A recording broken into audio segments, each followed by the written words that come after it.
Hey everybody! So today we're going to talk more about planetary magic, and we are going to be talking about the planet Mercury and how to best harness Mercury energy in your own life, should you choose to do so.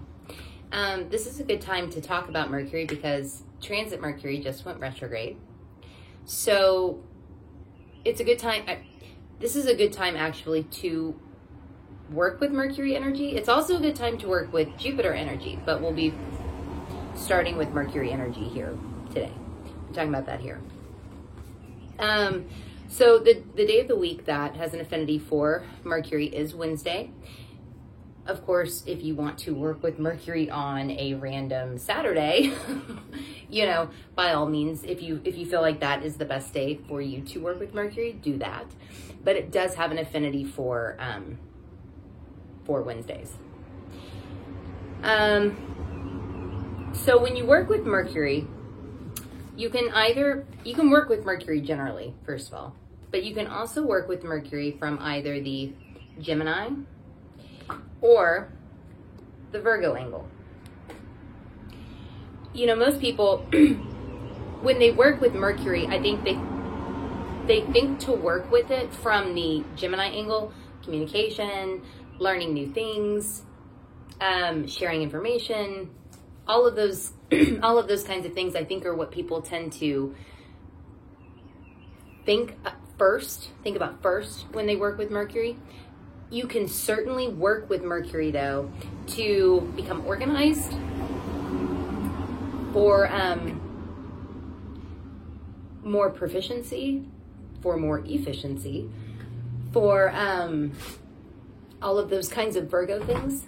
You certainly can. And really, I'll say this, since we did just enter a Mercury retrograde period, and Mercury retrograde is in Gemini, I would strongly encourage people, if you're going to work with the planet Mercury, to work with the Virgo end of things. I would work with it from a Virgo end of things. Mercury retrograde periods tend to be very, very noisy. I know I mentioned this in the other video. They're very, very noisy. They tend to be noisy for people when they have it in their natal chart. And we fall under this kind of collective noise influence to a certain extent. It does depend on obviously what transit Mercury is doing to your natal chart, but there is a collective noisiness about Mercury retrograde periods.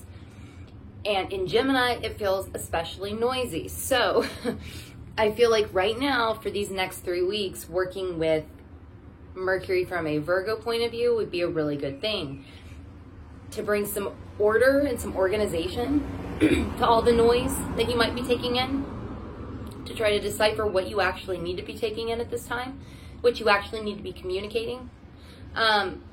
During Mercury retrograde periods, we have a tendency to talk too much, to say too much, to not bite our tongues when we should. I know I mentioned that too in the video. Virgo, working with Mercury from the Virgo end of things, helps to give us the discernment of when maybe it's best to shut the fuck up and think first, really think first, and get our thoughts organized before we speak.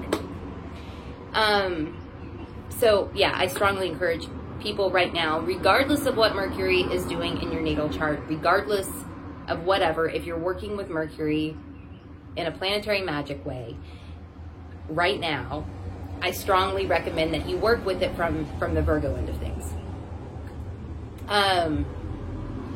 But just generally, if we're not under a retrograde period, right?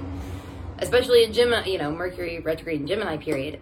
If you wanted to say, if you wanted to become better at communicating, like not better at being an organized communicator or a proficient communicator, but better just like, let's say you've got social anxiety and you want to become better at being able to talk to people, feeling comfortable talking to people. This would be something that you would work with Mercury for. Let's say you are about to start learning something new. That would be something that you would be working with Mercury for, from the Gemini end of things. specifically from the Gemini end of things.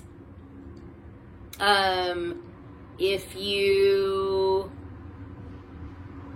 and again, not just under the retrograde periods, but let's say you wanted to feel a little bit more ordered in the way that you thought, your thought process. You wanted to feel a little more proficient when you communicate. Maybe you don't have an issue communicating, like talking to people, but you do have an issue with feeling like you're any damn good at it. Working with Mercury from the Virgo point of view would probably be a good thing. A good way to go about it. Now, if you are working with these, I mean, obviously you can use any candle color that you want, but for Mercury, when I work with Mercury, I like to work with, I like orange, I like yellow, white, I like green a lot too. I do like green for this. I like, now for prosperity and money, I would go more like dark green. For this kind of communication, for this kind of energy, for this kind of mental energy, I think of a light green. At the witchery where I buy my candles and stuff, I think they call it apple green. I think that's what it's called. I like that one. I like to use that one. But those are all colors that you could use, but of course use whatever you want, right? Whatever you feel most drawn to. Now if you wanted to incorporate some stones, blue kyanite is a good one. I have them written down. Fluorite and blue calcite. Those are some good Mercury stones. Green aventurine, that's another one. I know I mentioned that before in the Venus one. It's also good for Mercury. Let me see. Green onyx is another good one. Oh, and if right now, because let me say this. If Mercury is retrograde in your natal chart, Mercury retrograde needs to be able to see the big picture. There's so much noise that it takes in, it needs to be able to see the big picture. So working with something like lapis that corresponds to Jupiter is very good. Something that corresponds to Jupiter energy. A stone that corresponds to Jupiter energy would be a good thing to incorporate here. If you have, this would also be good right now because we're in a Mercury retrograde period, but to incorporate something that corresponds to Jupiter so that we can all better see the big picture outside of all the noise that we're taking in. But if you have it retrograde in the natal chart, regardless of sign, I do recommend incorporating some kind of something for Jupiter, some sort of token to Jupiter in there too. Yeah, for sure. Now, you can work with Mercury also based on your own natal chart, like I was just talking about if you have it retrograde. But I don't know, let's say you've got Mercury in Leo. You could, work with Mercury in some of the ways that I mentioned, but you could also throw in some tokens to the sun. Let's say you've got Mercury in Cancer. You could throw in some tokens to the moon. You can totally throw in things when you work with Mercury or any planet that personalizes it to your natal chart. And I do recommend that you do this. Make it personal. I think that's good to make this kind of stuff personal. I think that's always a good thing to do. Now, as far as like incense and scents go, things like lemongrass are good. Orange can also be good here. Things that kind of stimulate the mind. Magnolia is another one that's good for working with Mercury. anything that kind of stimulates the mind in some way. Any kind of smell, I would think, would be a good thing to incorporate. And music. The music that I would choose here, and again, this is relative to what you feel like is best to use, what you like. But I would use something that gets your mind moving.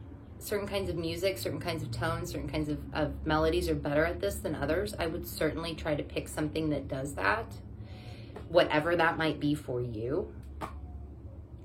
But don't forget the music, and don't forget the movement as you're listening to the music. I think that's a good thing too. Always a good thing. And it seems to be something that's often lost, oftentimes lost with this kind of thing, or I don't see it mentioned quite as often as I think it should be. But yeah, working with Mercury. But yeah, definitely right now in this Mercury retrograde period, I do strongly recommend working more with it from the Virgo point of view than from the Gemini point of view right now. I think that would probably be most beneficial. I'm gonna get going. If you want to follow us on Instagram, you can find us at Let's Fuck with Astrology. I'm at Saturn Season Astrology on Instagram. Natalie is at Apaterno Astrology on Instagram. If you want to subscribe to us on YouTube, you can find us by searching for Let's Fuck with Astrology. If you do the Reddit thing, you can find us on the subreddit, Let's Fuck with Astrology. And if you're interested in the star cards, you can go to letsfuckwithastrology.com/star-cards. Okay, y'all. I'll see y'all later.